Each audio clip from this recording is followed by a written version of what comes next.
Ladies and gentlemen, welcome to this ACCA BSL event. Thank you very much for accepting to give approximately 90 minutes of your time this afternoon to finding out what accountants, and especially accountants around the world, think that the future will bring in such turbulent times. I'm really happy that ABSL Romania has provided us with this opportunity to share some of our thoughts as representatives of the largest international accountancy association with yourselves. So thanks ABSL. They have been a traditional partner to ACCA and us to them for the longest of time, and I'm really happy that we have the occasion to reiterate this partnership and to organize further interesting projects. My name is 𝗪𝗓𝗃𝗲𝗃𝗲. I am head of ACCA for the Southeastern European region, meaning that together with a team of 4 people, we represent this international finance and accounting association in Bulgaria, Moldova, Albania, Macedonia, and of course, Romania. So very happy to be here with you today. I'll just share a few words about ACCA, who we are, why we have the authority to speak on what we are going to present to you, and thank you again for your interest in these topics. And also, what is our connection to the SSC and the BPO sectors, from which I understand most of you are coming. So first of all, how we are going to keep you busy for these 90 minutes. Be prepared that within the agenda, you'll also have some interaction, and actually, please don't look for us. And, you know, we have colleagues from UK as well, and you see them now already live. So don't look to us to guide this interaction. Please feel free to use the chat for the discussions and networking, and feel free to use the Q&A box to ask questions to us and to amongst yourselves if you see some people that you'd like to ask questions to. So please keep this event interactive, because we are aware it's quite difficult to maintain people attentive for 90 minutes and to keep your level of interest up. So let's just make this your event as well, and not necessarily stick to the minute details of this agenda. But as you see, and as you have heard from the description of the event, the invite you received from ACCA or from ABSL, we are going to talk about accountants' views. And as I said, ACCA is going to have a lot of researches in the future, and we have done a lot of researches in the past to find out exactly that. What accountants think, how do we feel that the economy is going to evolve, how we can help as professionals in finance and accounting. And online today, I have 3 of my colleagues, 1 from my local team, and 2 from UK, who are involved in directly speaking to employers, to our members, and finding out the pulse of this community, of which I'm sure some of you are also. I'll introduce my colleagues a little bit later on, once we start the actual event. And for now, keeping to my promise of saying a couple of words about ACCA and what we are doing. First of all, something about yourselves. And if you have attended other ACCA events, so if you're an ACCA member, you will know that this is one slide which I love to show. And it actually comes from the European Union department, which is Adult Continuous Development Department. It's called 𝗪𝗶𝗶𝗃. And it shows what percentage of active population in each European country actually went to a professional development course in 2018, or a training of any sort. So a professional event like this one. Romania is unfortunately the last place in this chart, and only 0.9, less than 1% of people employed in Romania went to a professional course in 2018. So about you, you are part of an elite because you had this curiosity of finding out what is going on. And for this, we really appreciate your time. And we hope that this percentage will also be increased by your attitude and by you spreading this curiosity, this professional curiosity around. So now about ACCA, when I'm saying that we are the largest international accountancy association, of course, we have the numbers to prove it because we are accountants. More than 750,000 members and students all over the world. And this is a map of our international offices, one of which I am representing. We have a rich history of more than 113 years and a rich history of firsts. For curiosity, we were the first to examine taxes, the first accounting association to examine taxes, which now might seem quite regular, but back then it wasn't. So ACCA was the first in that as well. Here in the region, we have some 8,000 members and students who are all professional accountants at the highest level. And we have, again, official statistics to prove that we have the largest numbers from the Financial Reporting Council in UK, who is the regulatory arm supervising the accountancy and audit profession in UK.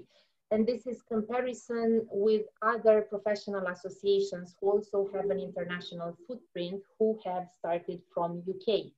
And I'm always saying, although I'm an accountant and I love numbers, I'm always saying we have to look for the stories behind the numbers. And it's why we have so many people, the most people studying with us all over the world. It's because we always strive to put the best resources at the disposal of our members and students and at our partners.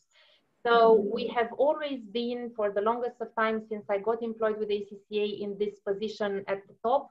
But however, we never rested on our laurels in terms of, you know, we're the best, so we don't need to innovate. ACCA has been in constant change and very, very agile as well. So immediately as this very special period of the pandemic started, we have put together an online hub dedicated with resources dedicated to the COVID-19 crisis. And this is constantly updated. It's not only for our ACCA members and students, but it's also for anybody who visits our sites. Professional Insights department is a department in UK dedicated specifically to research. And all our, and Clive actually is part of this department, and we put all our reports for free at the disposal of the public. So even if you're not an ACCA member or student, you can benefit from them. And also our qualification is constantly updated so that it is relevant for our employers, for our students, for our members. And this is a snapshot of this qualification. It's very complex. It's not only about an accounting professional. Basically, we want to build, we want to create the complete finance professional. And probably you know many of our members are CEOs and entrepreneurs in their own right, because this has rounded their knowledge. Our connection with SSCs and BPOs, actually ACCA was the first to organize an SSC conference in Romania before ABSL Romania was established, and in Bulgaria as well before Bulgarian Outsourcing Association was established actually. And you have here some proof of this back in the days when we had face-to-face events. We have issued a supplement, the first shared services supplement to 𝗔𝗴𝗶𝗃𝗃𝗲, which Clive and Vikas, our speakers from UK, don't know, but it is one of the best financial newspapers in Romania, if not the best. And we started this shared service supplement. We have a dedicated job site for careers, and we have many people, ACCA members primarily, but not only, who are seeking to improve their career, and many SSCs opportunities. We offer a lot of resources, free courses. We even offer a specific set of qualifications for the SSCs and BPOs. And you will receive this presentation from myself, and you'll be able to see all the details of these qualifications, because I'm not going to hold you to give you too many details. All I want to tell you is that they're very flexible, they're very adaptable, and they would be suitable for the needs of the SSE and BPO professional. Plus, we give a lot of resources anyway for our qualifications. As I said, a host of different qualifications that we have besides our main one, which is the one giving people the right to become an ACCA member. And again, you'll see the qualification. And they are always, always updated. So all our income and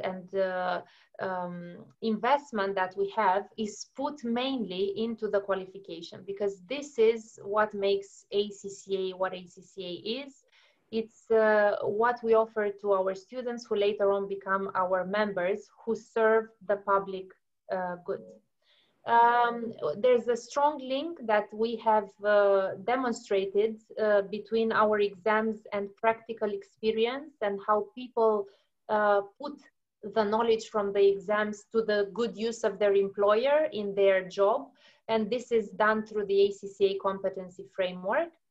I hope you will find out more from when you receive my presentation via email from ABSL, because as I said, I will share it, and so will my co-speakers.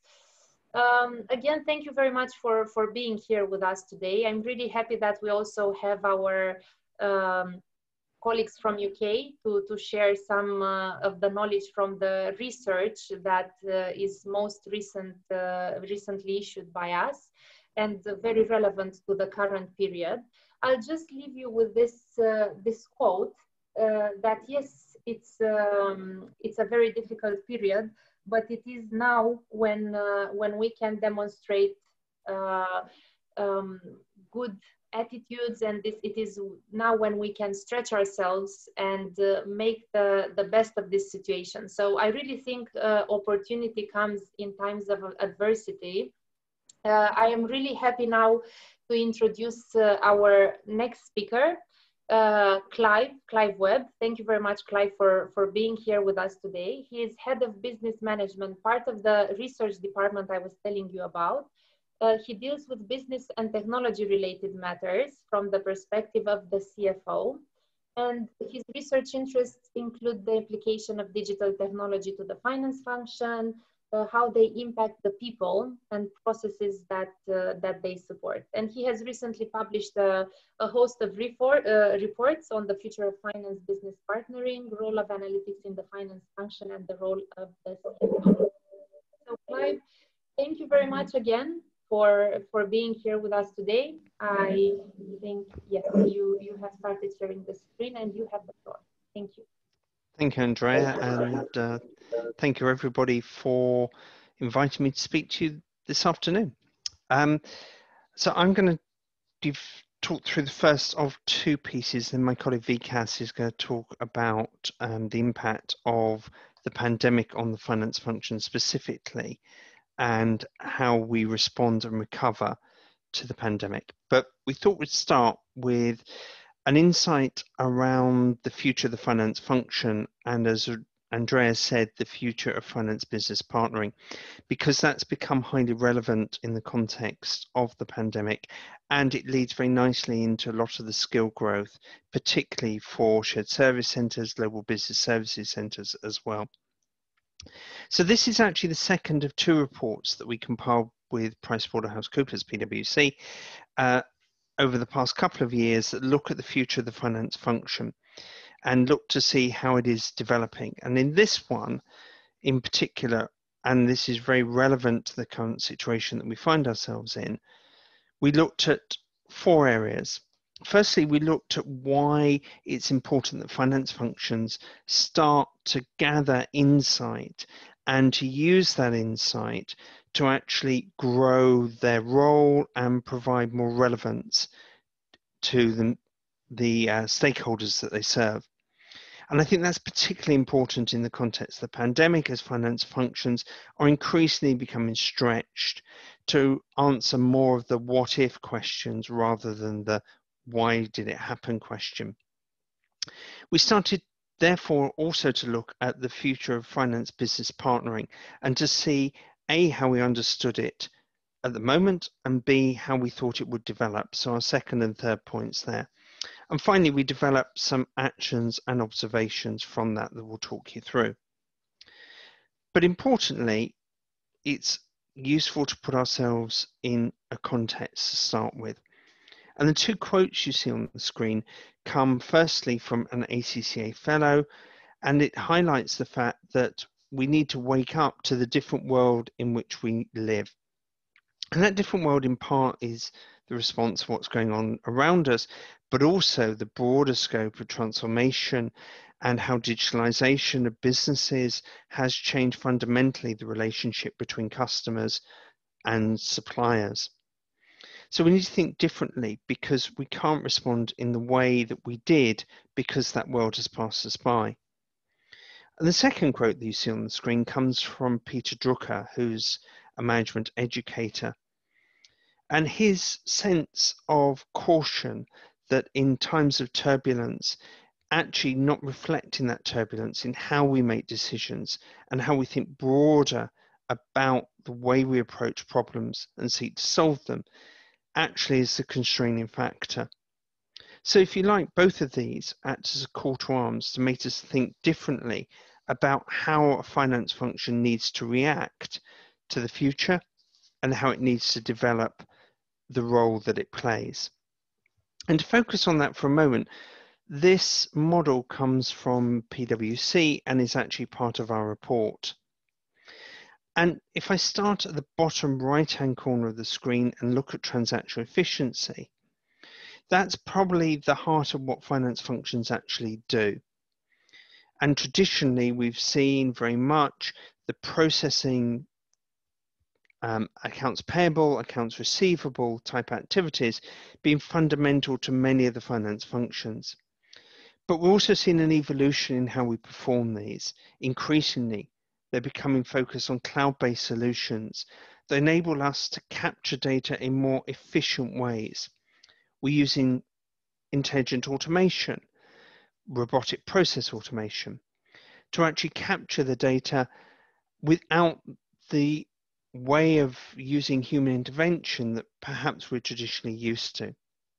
So we're seeing transactional efficiency being one of the key drivers for finance transformation, but improving the data quality and data accuracy, which is fundamental to the agile organization of the future. On the left-hand side at the bottom there, we talk about compliance and control. And these are fundamental parts of the finance function. How to build a sustainable business without constraints, but also how we report that effectively. How we manage risk. We manage compliance. We keep in control our internal control frameworks, but we make that cost effective.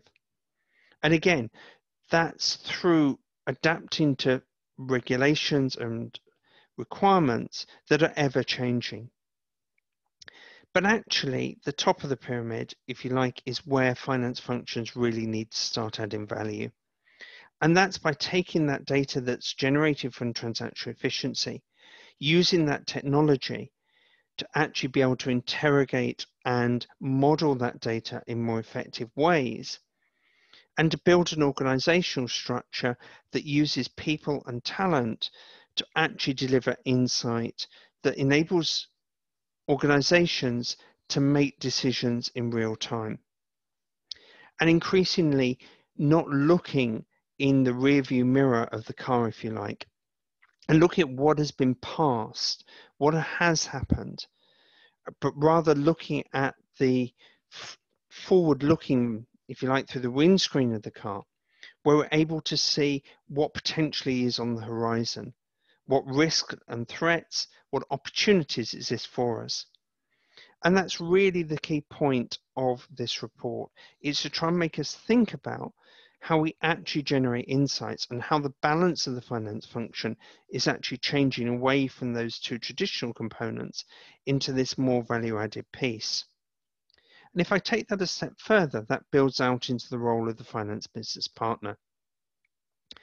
Traditionally, finance business partners have taken data that often has been captured in finance systems, developed reports, often reports that were part of standard functionality of the core applications that they use, and provide a degree of analysis to them.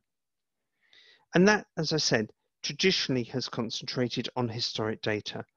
What has happened? Why did it happen? And whilst that element of analytics is important, it doesn't tell us what might happen and what opportunities lie ahead. And that's really where we want to turn people to start thinking, because in this agile world, we need to step beyond that into the zone of opportunity where we're proactively addressing the needs of the organization to develop insight. We're taking loads of data from various sources, and I'll talk about that in a moment, to actually develop insight and recommendations that enable us to derive decisions, and that we actually turn those decisions into actions. And really, this is the true heart of being the effective finance business partner, because they become the trusted advisor, the person that the organization turns to when they need insight, but we also monitor that decision and monitor the effectiveness of that action. So to model the future, we develop 6 hypotheses that form the basis of our report. Firstly, that the role of the finance function, and in particular the finance business partner, becomes more strategic. It's more relevant to decision making across the organization.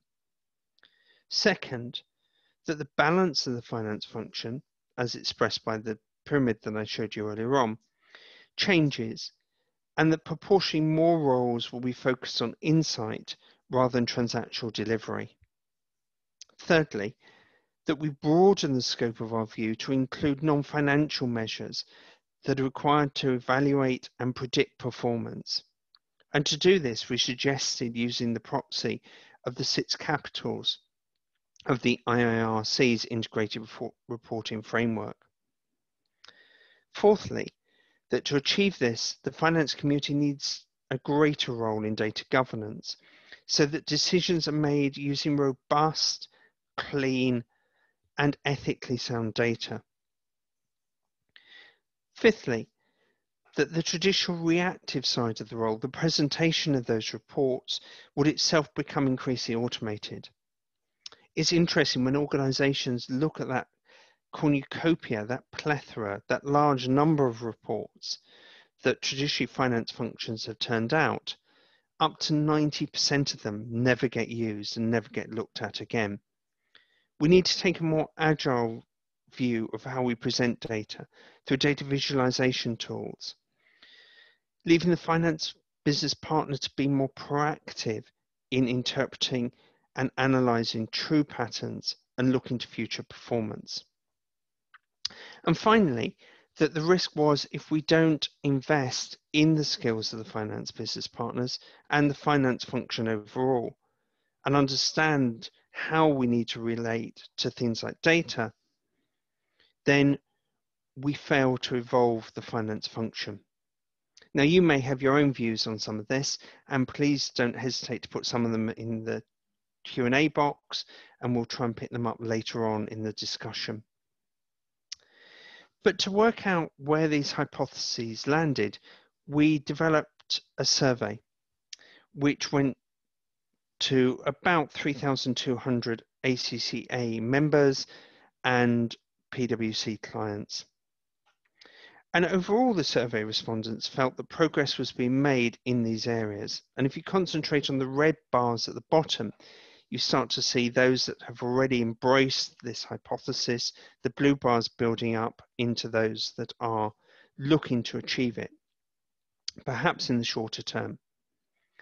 So what we see is that over 50% felt that both the strategic role and the oversight of data were either happening or were currently planned in their organisations, with about 40% feeling that the focus on the capitals was underway. Though hopefully, and perhaps positively, this rose to 70% in the medium term. So the balance of the finance function was perceived to be changing, but that balance itself was not changing as strongly as some of the other elements of our hypotheses. It's taking a longer time to actually reconfigure the finance function to address the needs of insight and problem solving. Finally, the benefits of technology investment and self-service data were seen as a longer term achievement, yet the growth in data, so-called smart data, that means that we have insights into things such as customer sentiment and other forms of data that enable us to make decisions outside using traditional finance information, is perhaps the greatest call to arms here. But we then started to drill down a little bit deeper into those capitals, because broadening that sense of where we take decisions from is absolutely crucial to the future of the finance function. And to do that, we ask people to think about whether they should be fully involved or not in the analysis of that particular capital. And we make detailed consideration of each of the capitals in the report and how the finance business partner should seek to use them. But there are a few observations to make here. Firstly, that we should not see any of these capitals in isolation. Rather, decision-making is made up of how we understand financial capital, manufacture capital, intellectual capital, and so forth. Secondly, as one of our interviewees commented, there's a very strong place to put them in the context of the customer centricity that is the overarching objective for many organisations at present. So the financial capital is really our home ground, if you like, and we'd be surprised if this didn't score highly. That said, the relevance of capital very firmly remains in the decision making that we need to do. But we do need to broaden our view. And the manufactured capital perhaps scores lower than we might have expected. And the capital itself is evolving. We're changing our business models from being traditional manufacturer businesses where we produced items to service type businesses where their solutions even for manufactured products are more measured in service by the hour, using smart technology to predict interventions to keep manufacturing, etc. working. So we need to think about the relevance of that capital. The intellectual capital perhaps captures much of what we know about our customers, and it can't be measured in traditional ways. Data is at the heart of intellectual capital. But if we think about it as consumers, we lend data to organizations. We don't sell it. It doesn't have commercial value, yet understanding, as we've seen particularly in the pandemic, how we use customer data to understand behavior is absolutely fundamental. Likewise, in the pandemic, we've seen an increased importance on the human capital and the contribution that individuals make to organizations and how we need to appreciate that. It bridges into our social responsibility and how do we as organizations measure the value and return that we add to society. And finally, and perhaps most worryingly, is the natural capital and how we don't perceive it as part of the finance function. But yet the scarcity of resources and the impact of that capital on financial decision making, such as the ability and interest of lenders to lend finance to an organization, is becoming increasingly important. And we lose sight of that natural capital in a very dangerous form if we don't pay attention to it. So our argument for Finance Insights Reimagined is to broaden our view of the capitals that we appraise, to bring other data into our decision making, to make that very relevant to the way we think about insight. And in the report, we break down a number of key recommendations around 6 areas. Firstly, that we need to think about how we relate the generation of insight and decision making to organizational purpose. The 3 Ps of people, purpose, and profit being at the heart of the evolution of most organizations. To make a culture of purpose-centric decision making that does not only focus on financial return, and therefore to develop an insight strategy where finance supports the whole of the business in making its decision making aligned to that strategic purpose, and the role of the finance business partner being far broader than purely just the judicial return on capital. And that needs an agile organizational culture that supports decision making and supports rapid insight. It needs agility to move forwards in a very changing world.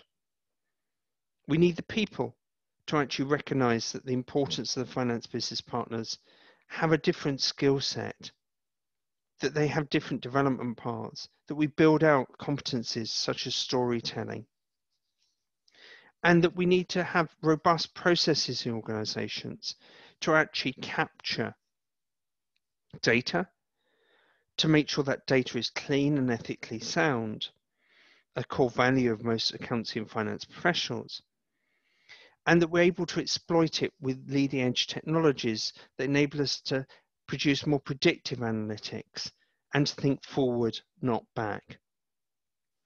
And as I said, we need people that fit that model. We need people who have the skill sets to deliver insights.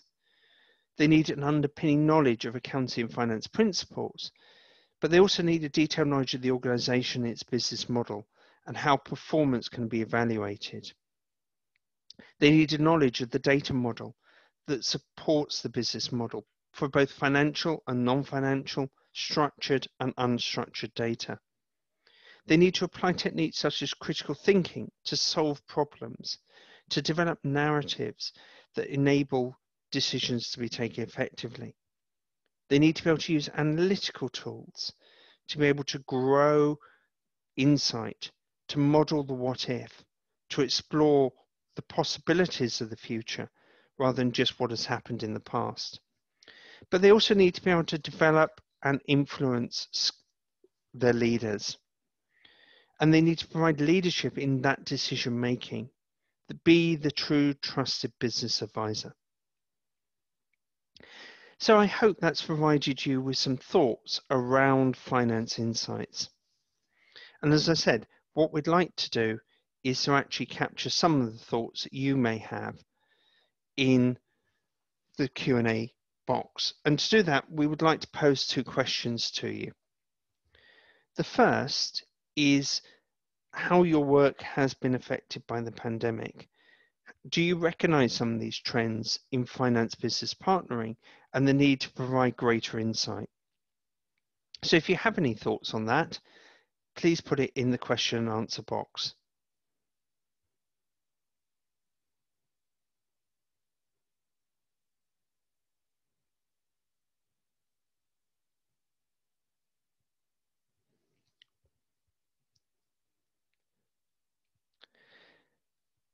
Thank you for those responses. And my second question to you is, what are the key issues that you face as finance functions and shared service centres now? What is really making a difference to you?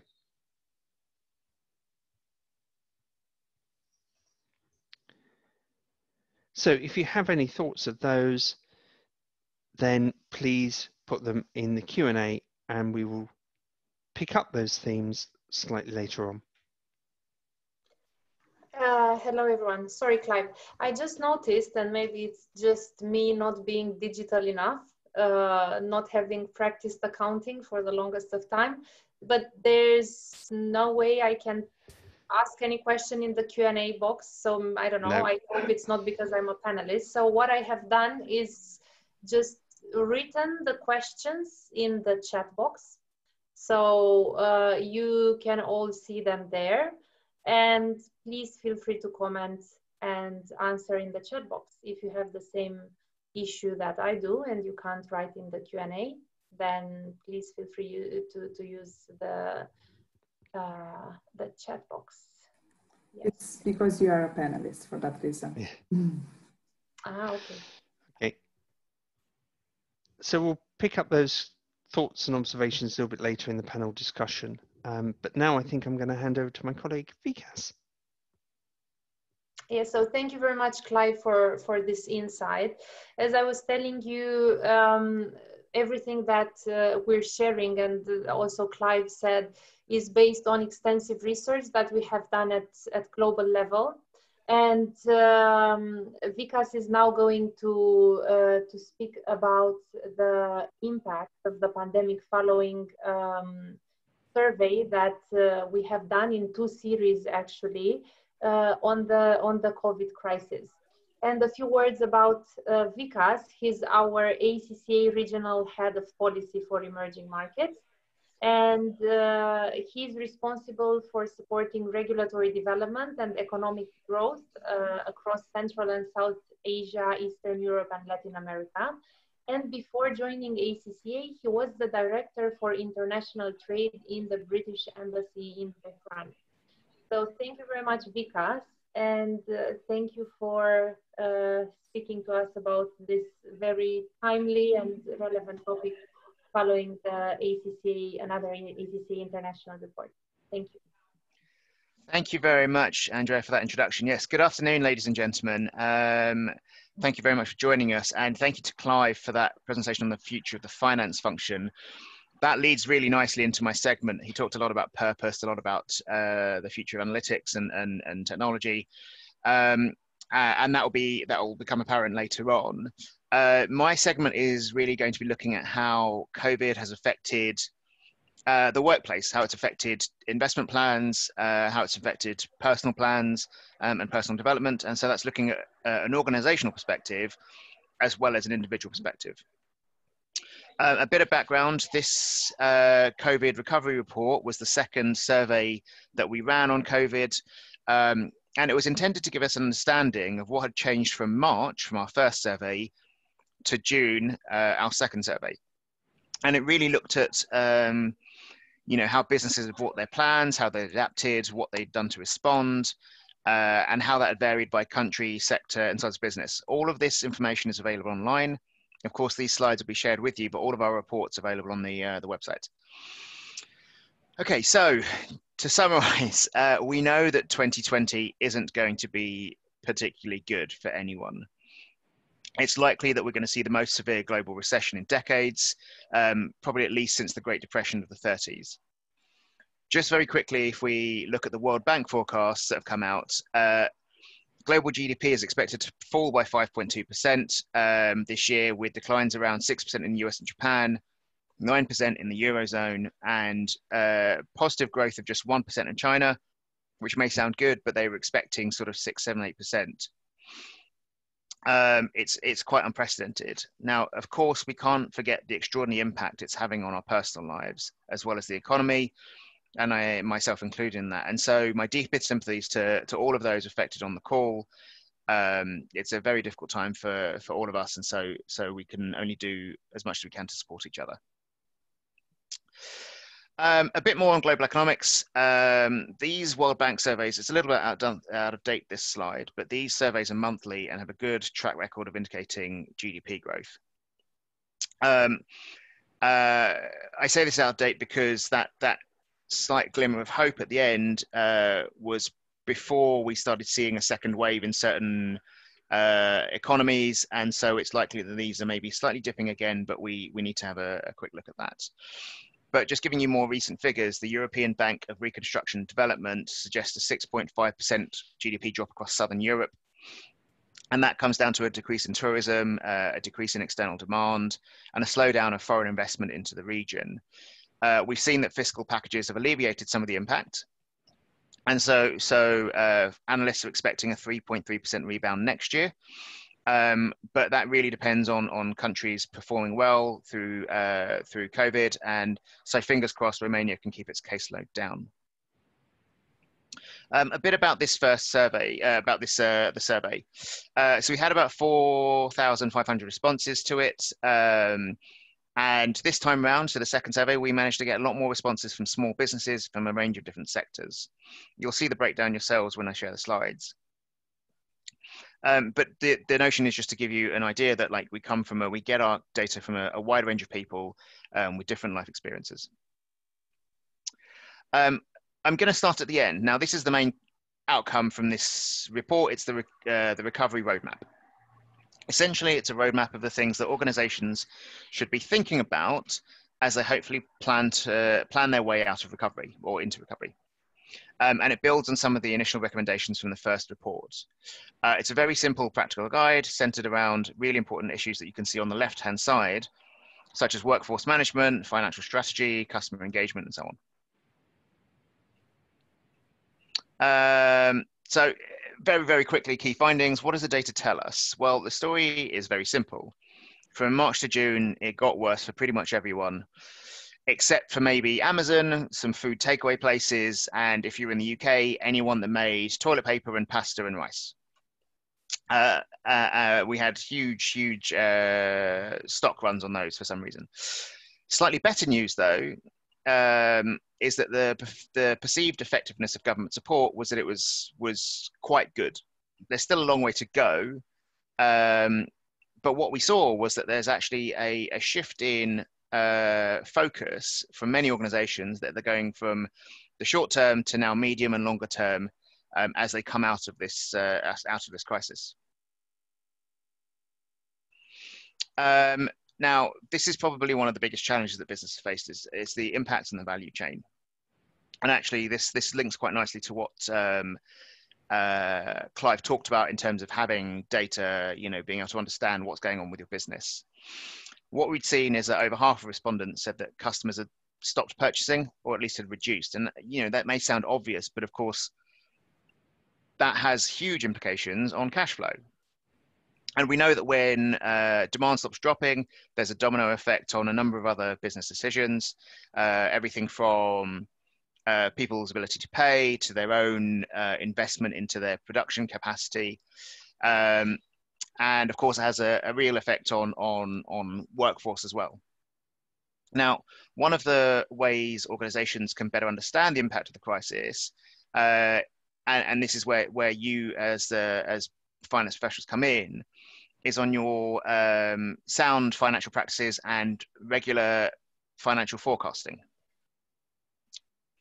And as if by magic, what we found in March is that actually just slightly more than half had performed a financial reforecast. And of course, to June, that had increased significantly to 82%. With an update now, I would say that number is probably closer to 100% for the businesses that made through. Now, what's the actual impact of this? Good news is that with most organizations having now undertaken a forecast, they have a bit more data as to how they're going to perform. But what do they look like? Now, this chart shows revenue forecasts from the previous financial year. Obviously, you can see it's incredibly negative. But what is actually positive from this is that if you look at the difference between June and March, is that forecasts are slightly higher than what they were expecting in March. Now, of course, for the very negative responses, they are worse. And I think the reason for that is if they were very negative to start off with, chances are things have gone rapidly downhill for you. But actually those that had a slight negative sentiment, so between 0 and -24, actually they've slightly improved. Now, how is this affecting different sized businesses? Now let's have a look at some of the data. The two biggest differences between small and large businesses is cash flow. And that is actually understandable. Small organizations tend to have much greater challenges in accessing working capital, either through loans, through share offerings, through various different sort of capital transactions. And with big businesses, the biggest difference is the investment into productivity capacity. And that's understandable. If you were thinking about investing into new machinery, chances are with cash flow issues, you're not going to be spending that money now. You're going to be looking at resilience. It's understandable. So what is it? What's the point of this? Why are we looking at this? Well, actually, it's because there are opportunities for audit firms, accounting firms, business advisory services, finance professionals. And of course, one of those areas is around business continuity and improving resilience. 44% of our respondents said that that is actually where they can add a lot more value to businesses over the between March and June. That has sort of increased. Of course, tax compliance, advisory services are increasing as well. One thing I should say, and I'll talk about this a bit later on, is that with government interventions, a lot of businesses were turning to their accountants and their finance advisors in terms of understanding how to implement those, take advantage of those. What we also saw actually is the increase from June to March to June, sorry, was identifying digital transformation and supply chain management as increasing opportunities for the finance function.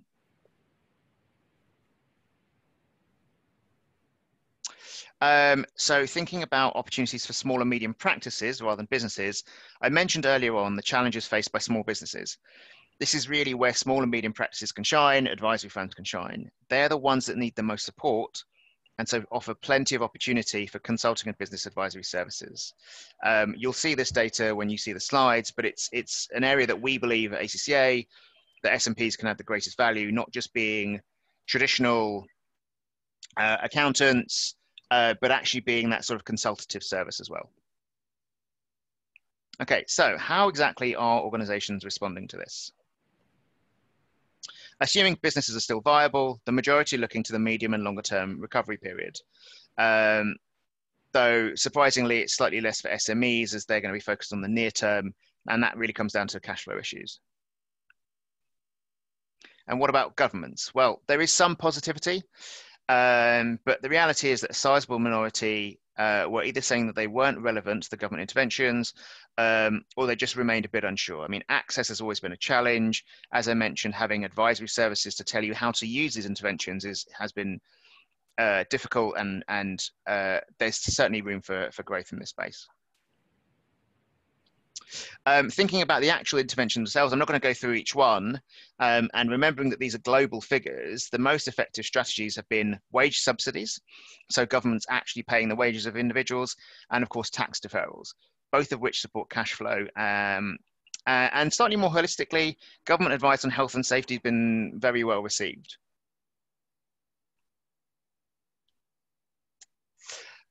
It's probably no surprise that providing employees with flexible working arrangements has been cited by the majority of respondents in terms of people-focused strategies, nor the need for more robust health and safety practices in the workplace. Now, I talked about plans being brought forward. This could be a catalyst for major change to how organizations operate, how they deploy their workforce in the future, the technologies they use, and their real estate strategies. What is a more heartening observation is that larger businesses are evaluating their social responsibility to wider communities. Now, Clive talked about the capitals. Of course, natural capitals is one that needs to be brought in a lot faster as we talk about climate change and resource depletion, but actually societal engagement, adding value to society, and stakeholder capitalism is incredibly important. Operational and financial strategies. Now, there's a new focus on taking costs out of the system, entirely understandable, driving efficiency and managing cash impacts. But you can also see some of the new opportunities around digital and scenario modeling. So thinking about the longer term impacts of COVID and what this all means for you as individuals. I'm not going to talk through all of these. You can read this when you get the slides. But this past 6 months has basically proved to be a huge experiment in flexible working, use of digital solutions, home working, and how we change the way that we do things. And actually being more flexible, organizations providing greater flexibility to their staff, to their people. And what that does, it leads quite nicely into meaningful work. Now, by meaningful work, we mean the relationship that you have with your work that goes beyond the basic minimum. So, you do your job to pay the bills, and that's absolutely fine. but actually the meaningful element of it is taking something more from that than just your paycheck.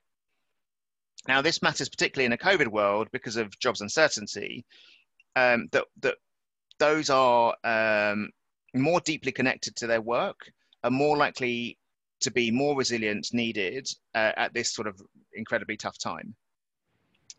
Now, in our context today, this could be about using more digital tools, about new types of job roles that focus on digital skills, and actually delivering new services to clients based on digital capabilities. This report that I'm showing you now, so this is a separate report called Meaningful Work. This was done in partnership with EY. We produced a roadmap which goes beyond the pandemic actually and draws on the attention to opportunities available to the profession as a result of greater engagement with digital technologies.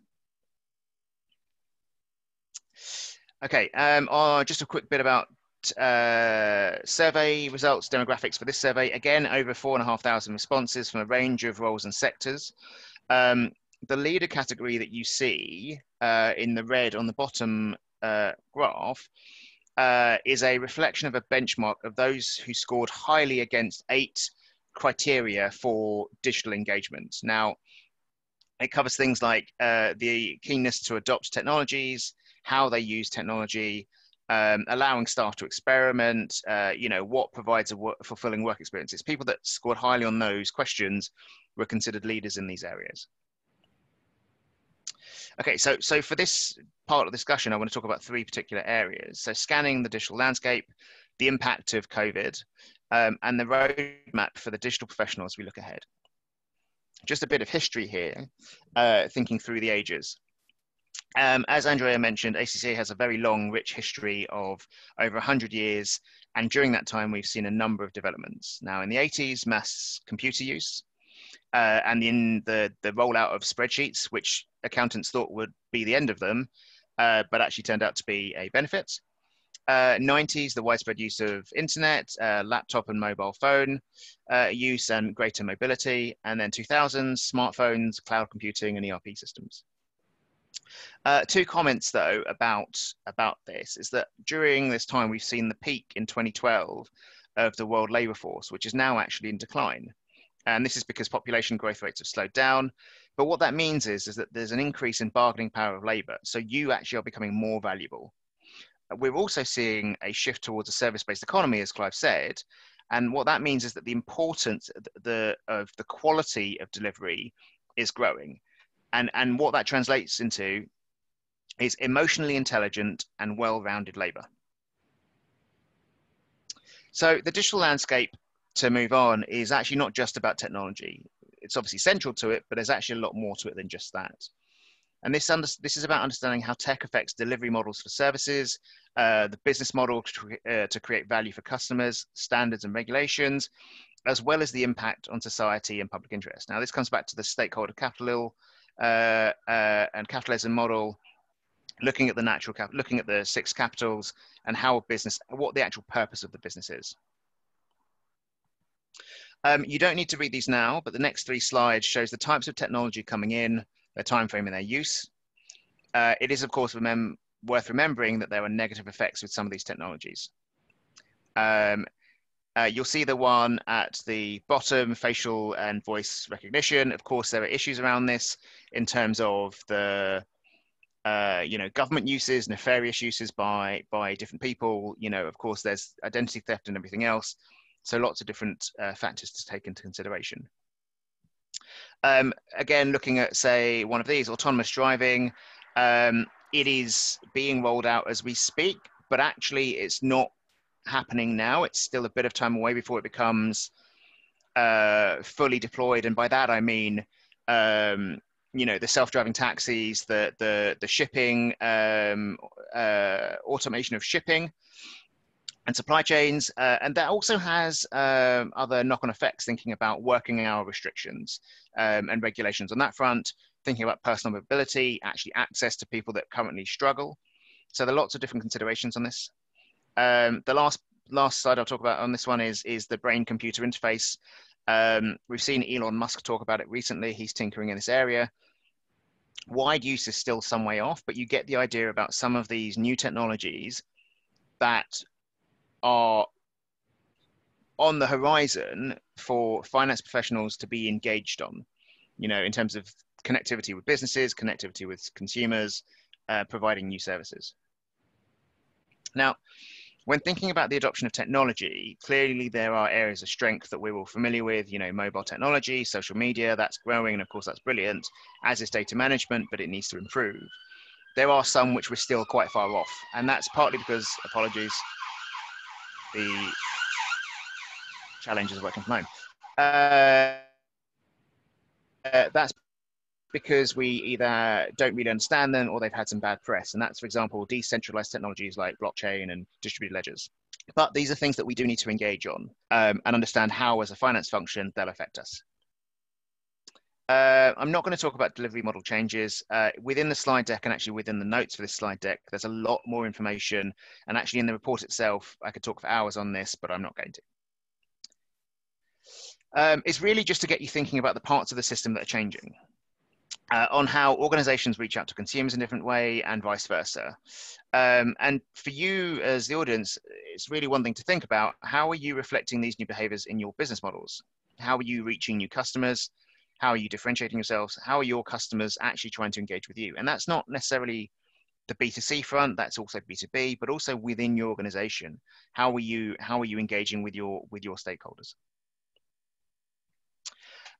Regulation and society, two important points from this. Now, technology is global by design, but regulatory jurisdictions aren't. And this is a challenge because we need to understand how the rollout of technology in one place, in one ecosystem, is going to have a knock-on effect on different parts of the business in different countries. You know, data localization is a very good example of how we face challenges in moving data, personal data around the world. Data centers actually is a very good example of the impact on energy use and global warming and what that means for businesses that depend largely on huge amounts of data. And then of course there's society and public. You know, it's a huge factor for professionals to consider. Technology shapes the way society operates, and accountancy and finance professionals have an obligation to work with that in a way that supports the public interest. I mentioned before that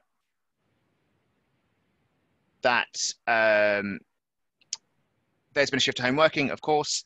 Though driven by necessity, it doesn't necessarily mean people were well prepared. Overall, it seems pretty good, but there are still those that can't cope. And there are three reasons, I think. There are 3 points to follow on from that one. Those with more experience are finding it relatively easy to work flexibly. And actually, this goes against the grain in terms of thinking that younger workers are more comfortable with digital ways of working. Now, the reality is that working at home could be a factor for this. Where those with more experience are likely to have, you know, larger homes, more rooms, with better space to work in. Younger professionals, maybe shared working environments, have smaller bedrooms, may suffer from the isolation elements of it, from loneliness. And so mental health is an underlying reason for some of these challenges. If your organization has moved to working from home, it's worth ensuring that your people are taken care of, that well-being is a continued effort in this space. Lastly, I'm going to move on to the roadmap, as I have intended to. How should professionals interested in digital thinking think about the pathway to achieving meaningful work, right? And this is it. This is the starting point. And it's about scanning the digital landscape. That's why I've spent so much time reflecting on that aspect. Scanning across all factors I've talked about, whether it's the types of technology, how you engage with consumers, what it means for society, how your organization works in terms of regulations. You cannot do that on a single basis. It has to be a continuing process. It's an ongoing commitment to ensure that as things change, you're able to change with it and be flexible. And so I want to finish off, because I'm conscious of time, with a set of questions. Now, I'm not going to go through these now, but I might leave this slide up. when thinking about your job and what you want to achieve in life, what you want to do, whether you want to work in the same sector or not, have a look at these questions and try and answer them. I think the most important statement from that slide here is be purpose-led, right? Think about your values and your beliefs. Think about whether you're contributing to the greater good. Where does your job path lie in the future? How does your organization fit into that? Does it work with your work-life balance? These are lots of questions that we need to be considering. And of course, from our perspective, think about your learning and development. Where can you pick up new skills, develop, understand new trends, whether that's technology, sustainability, whatever it might be, and build that into your career path. And from that, I will say thank you very much for listening. Thank you very much, Vikas, as well. And I see we have one answer also to one of the questions that that Clive has asked after his presentation. I think it's a good point to start our panel discussion from there. I'll just introduce, last but not least, our final speaker, let's say, 𝗪𝗲𝗶𝗃𝗏, who is Business Development Manager for ACCA Southeastern Europe, and 𝗪𝗲𝗏 is going to join us in the discussion panel, and Clive is going to moderate it. I welcome you all to please join in the discussions. You can write in the chat box to ask questions or to make remarks or to guide the discussion, and also you can ask a certain speaker some questions or the whole panel. Thank you very much. Okay, thank you, Andrea. And as Andrea said, if you have any other questions, please do put them in the chat and we'll try and pick them up. Let's start with the one for Elena, I think, because I think that draws on both what Vikas and I have been saying. So the question is, if the future of future finance skills are both technical, digital skills and soft skills, I rarely find a profile that shows the potential, for example, using both Python and storytelling as a combination. Most analysts are not multi-skilled, and it's difficult to move the needle on these multiple skills at once.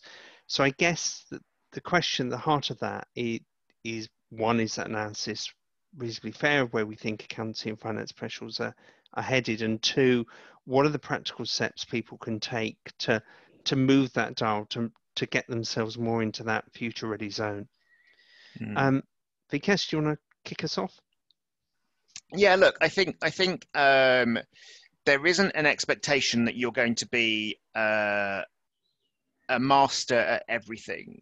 I think there is a baseline in terms of what we call the quotients, the 7 quotients, and that's vision, creativity, emotional, technical, intelligence, and otherwise. You're not expected to be excellent at everything, having a baseline, but you also don't need to be equal at everything. There will be bits that you specialize in that you're more akin to. So it could be that you're better at, engaging on a people-to-people basis, and you have some understanding and some capability in the digital space, enough to explain it to a customer or a client.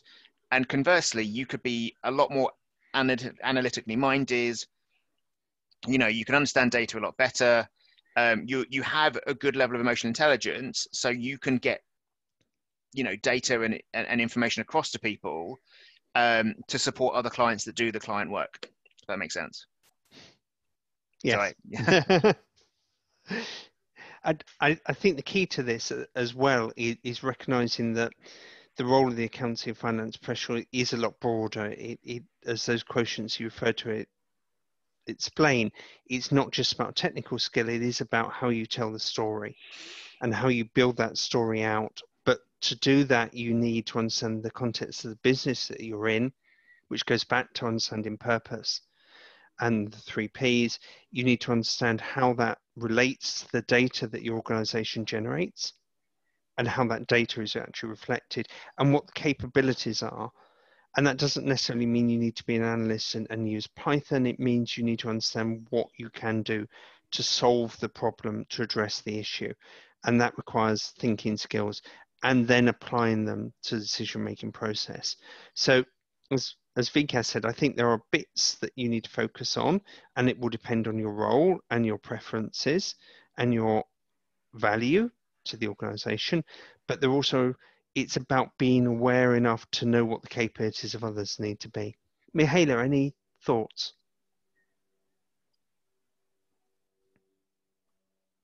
You're still mute, Mihaela.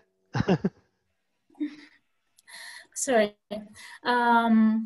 Another success story, let's say, that we identified discussing with our partners around the world was that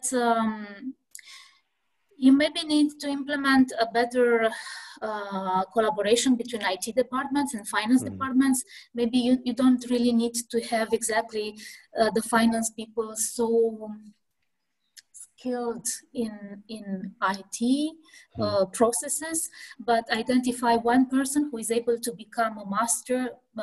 We have examples like this coming from our Bulgarian partners, but also Romanian partners, when ex-CFOs became very savvy in all kinds of digital technologies, and they were the people able to implement the technologies and then teach other finance people, lead together with maybe IT guys these processes. So this could be a solution. Of course, depends from companies to companies, depending on how large they are, what financial and human resources capabilities they have.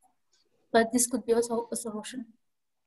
And I think something you said, Mihaela, there, the role of the finance professional is a super connector, of somebody that bridges multiple different teams within organizations, not just finance and IT, but sales and procurement and manufacture or service delivery or whatever it may be, but actually working across the organization as a team rather than just sitting in that little room with finance on the door and totally being the silo. And I think it's how you actually build the skills to be able to do that. And part of that, I think, as 𝗏𝗂𝗃 also said, is continuous learning.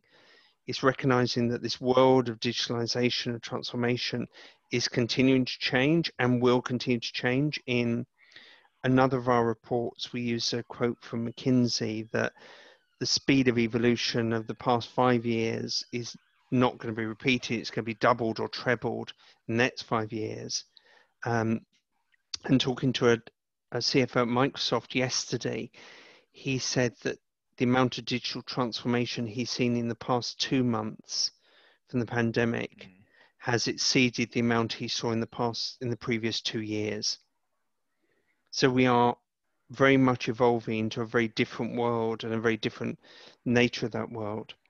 So I guess, 𝗏𝗂𝗃, that brings me on to another question. So what do we see as the challenges for accountancy and finance professionals? Really, what has the pandemic thrown up at us? Yeah, look, that's a very good question. I think for professionals themselves, it's about making themselves invaluable. You know, with the investment in technology increasing in quantity and pace, people will be looking at, you know, much like the rollout of computers and spreadsheets, you know, what exactly are they doing to engage on it to stop themselves being, you know, automated? And that's not to alarm people, but it's really about being able to add that extra value to both your internal customers as well as your external customers. And that's also about providing strategy insights, you know. So if you're a finance function, you don't just talk about finance, you talk about what does this mean for the rest of the business? And an example is, as Clive mentioned earlier on, looking at the natural capitals, thinking about sustainability. What insights can you provide to your business in the future, or sort of for the future, to ensure that they stay relevant to customers? You know, that they don't lose their reputation for being for damaging the environment. You know, we see a lot of fast fashion issues in the UK at the moment on that front. What about the contribution to societal groups? So how does your business support people through COVID? One particular area we've seen is a lot of banks are providing support in terms of digital engagement, you know, the use of how to help older generations use more digital technologies to ensure that they can carry on using their services. Mm-hmm. You know, a lot of people, anecdotally, past a certain age, don't use mobile banking. Now, if you can't get to a bank because of COVID, because you're vulnerable, how do you as an organization maintain that customer base that depend on you? You know, you add value to them. And I think that's where there are challenges, but also opportunities, you know, for you as an individual, but you to help your business demonstrate value in this current time. And talking to our sort of shared service center audience here, it seems to me that really the point of a shared service center, the global business services organization, is to recognize that broader sense of measurement, of purpose, of value to the organization is a space they need to play in, because it's about how you accumulate data in many different ways, understand how your customers react using sentiment analysis from things like Twitter or Facebook or whatever. It's thinking broader, and it's recognizing that decision making has become broader, and therefore the role of the shared service center forum needs to adapt broader to that. Is that fair from your view, Vikas? Yeah, look, yeah, I agree. I mean, you're in a position to see huge amounts of data from different locations, different sources, and I think that's the sort of insights that shared service centers can provide.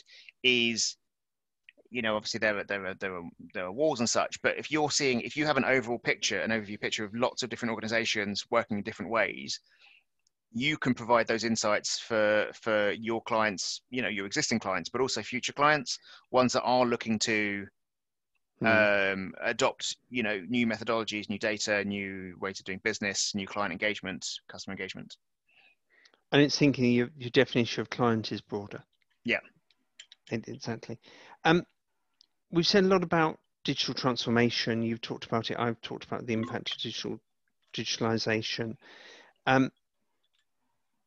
Apocryphally, sort of we hear that those that are on that digital journey have responded better, coped better to the pandemic, and the pressures therefore on the finance function. What are our hints, tips on taking that forward? And I resonate a story from a lady in Eastern Europe that we interviewed for the analytics report, which came out a couple of weeks ago, where she was constrained by a very old legacy finance system that couldn't give insight, that was really a clunky system with very little scope for adaptation. How do we help people create that case for moving forwards? That's, we as ACCA, I think that's a very good question. I think we can continue to promote, to create and produce these, you know, incredibly well reviewed professional insights reports. I think, I mean, the team has just won an award yesterday, which is wonderful. So we have a duty as an organization to inform our members of the opportunities and challenges that are arising in a whole different range of areas, whether that's skills development or systems development, technology and such. We can educate our members, we can give them all of the learning opportunities, and we can give them the tools to make the business case to their leaders, to their finance leaders, or you know, investment leaders on the benefits of bringing new systems in. Now, all of the guides we produce, you know, are you know, we know from our experience that they get picked up by businesses from every sector, by the Big Four. So when we do something independently, it gets used by audit and accounting firms all over the world, by different shared service centers around the world. So we know that that's happening. And I guess the point is that it comes down to that sort of anecdote that you adapt or die. That if you have an organization that isn't prepared or willing to think about new technologies, new ways of doing things, you have to question the longevity and sustainability of that business model, and make the case for either for investment or for change, or and as I say, you have to think about your own personal self as an individual. Think about your purpose, what you want to do, whether you want to be part of an organization that refuses to change, or you want to be part of an organization that is, leading, cutting edge, adaptive, exploits your insights, exploits your understanding and your knowledge and your skills and your development.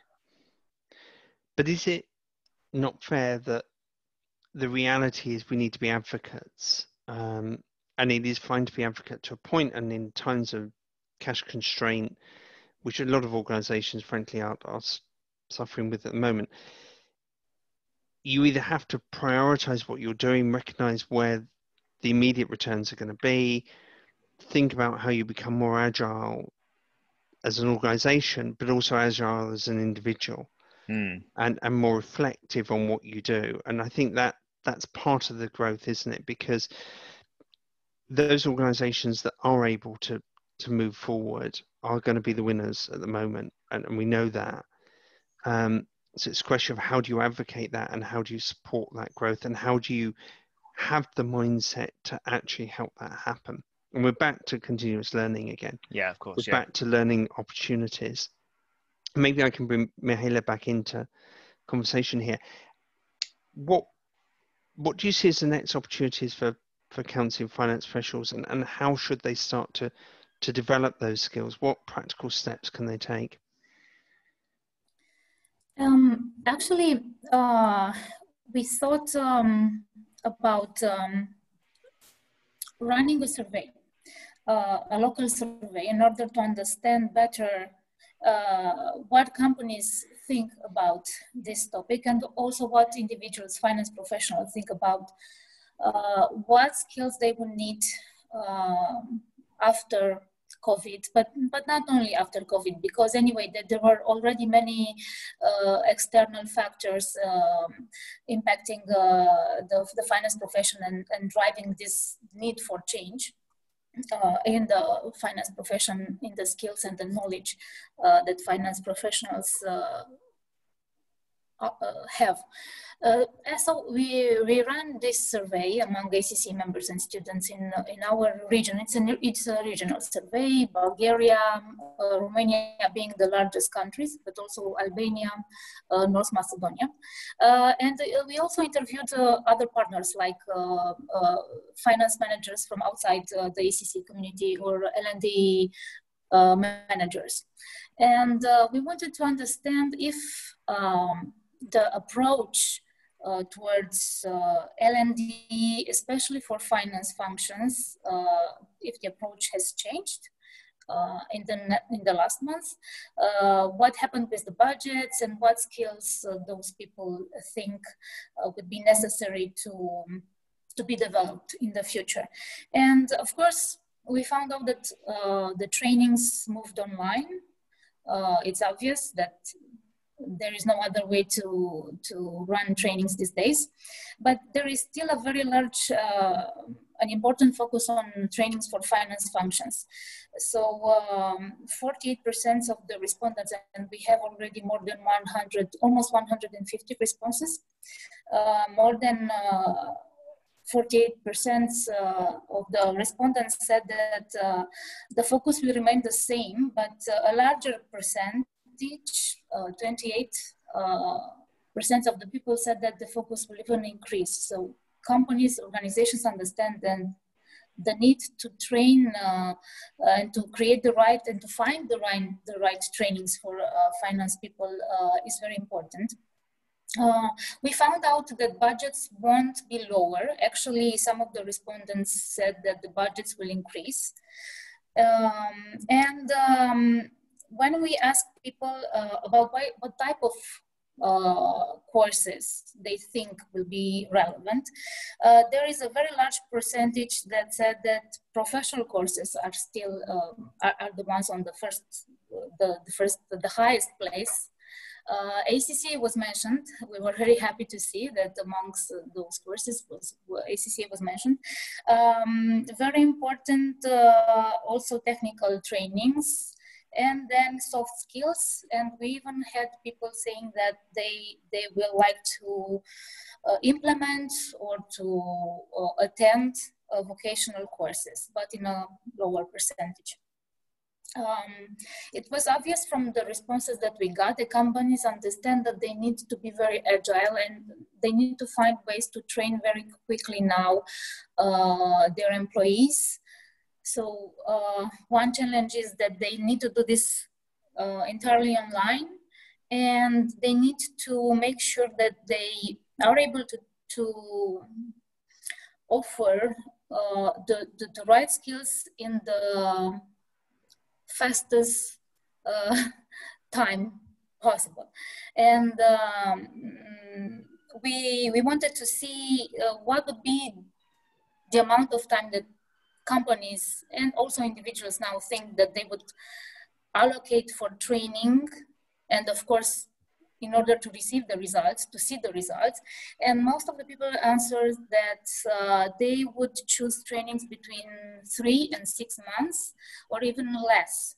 So companies understand that they need to find ways to train their people very, very fast. We also wanted to understand if the KPIs regarding training for finance people would change.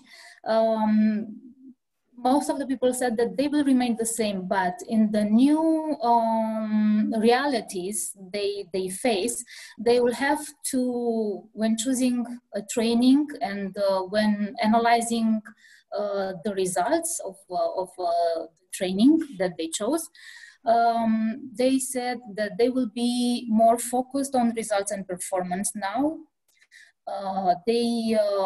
Of course, they will run more online trainings, but focus on critical skills for the current and future environment.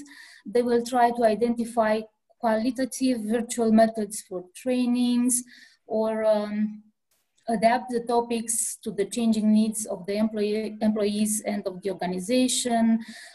They will create basic or run basic technical role-related skills, but also deliver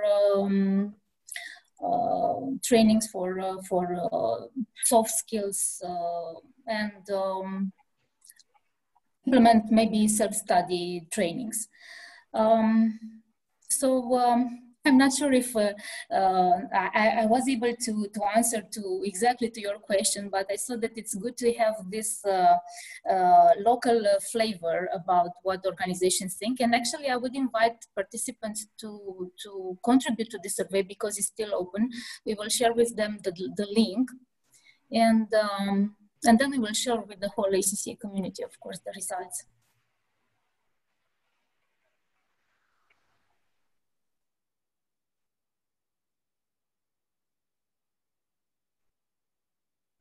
Clive, I think you're still on mute.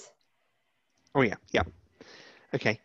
There's questions coming from Catalina, which talks to the use of bots and RPA tools, intelligent automation, and the appreciation of the risks and security aspects of that. And I think that's a very important point. Without any new technology, automatically gives us new risks. But I think, as Vikas and I said earlier on in the discussion, one of the key things I think is understanding how technology is used and what actually that technology is, and its benefits and its risks, and how we manage those risks.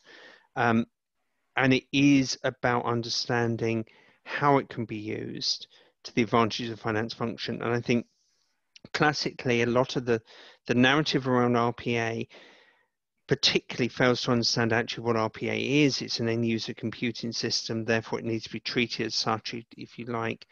And classically, it is something that we as finance professionals model. So therefore we need to understand how we developed and tested that.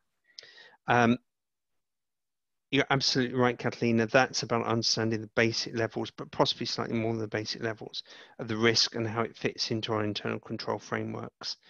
And I think that's a valuable point, but to 𝗏𝗂𝗃𝗃's point to mine, it's also about staying abreast of what those particular technologies, the emerging technologies, mean to us and how they alter business processes.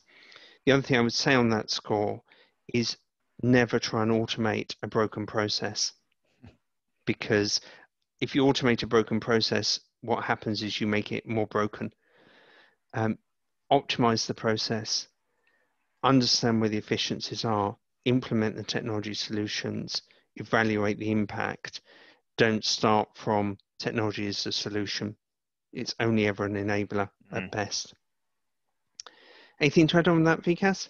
No, yeah. Look, I mean, it's one of those things that it's the what's it, garbage in, garbage out. If you, as you say, you've got a bad process, if you don't have a combination of people that know how the technology works and people that understand the process, much like going back to the finance, you know, a person that's trying to be a finance and technology person all in one. If you need good people at both who can talk to each other in order to understand what exactly the finance person needs to happen to go in and then come out of it. And if you don't have both people speaking in effect the same language with the consideration, and this comes down to the finance person needs to know some technical stuff, like technology stuff, and the technology person needs to know some finance stuff, but arguably that's less important. That's how you'll reduce the risk of you know, RPA going wrong, in effect. And of course, that when you start getting into AI systems and machine learning, that potential risk starts amplifying, magnifying, because you're going into different, less simplified processes and more into, like, you know, almost a black box of algorithms. Yeah, it's about understanding the impact of bias, but then that equally goes back to data and the source of data and how robust and clean that data is. Okay, on that point, Andrea, I think we're almost at the end of the session. Yes, I think we are. The discussion can go on and on forever, but in truth, yes, we can take some of the thoughts that were shared here today and put them to work in our day-to-day job and self-development, because as I said in the beginning, it's clear that the group attending this session is the curious type who wants to know more, to self-develop. Please also share with us your views. Mihaela has just shared the link to the survey in the chat box. Please click on the link right now and you'll be able to see. It's just a couple of questions. I think it will be 5 minutes tops of your time, and we appreciate your time filling it. Sorry, Andrea. Yeah. Mihaela, can you share it with attendees also? You send it on. It's shared to panelists, yeah. So it should be shared to all panelists and attendees. And anyway, we'll put it in the follow-up email in which you'll also receive the presentations. Clive, 𝗏𝗂𝗃, thank you very much for your time. Thank you. And to all of you, thanks for attending. ABSL, thanks for organizing this Business Mixer Week, and I'm really happy that ACCA was able to be part of it again. Have a great end of the week and an excellent weekend, everyone. Thank you. Thank you. Thank you. Thank you very much. Thank you. Bye.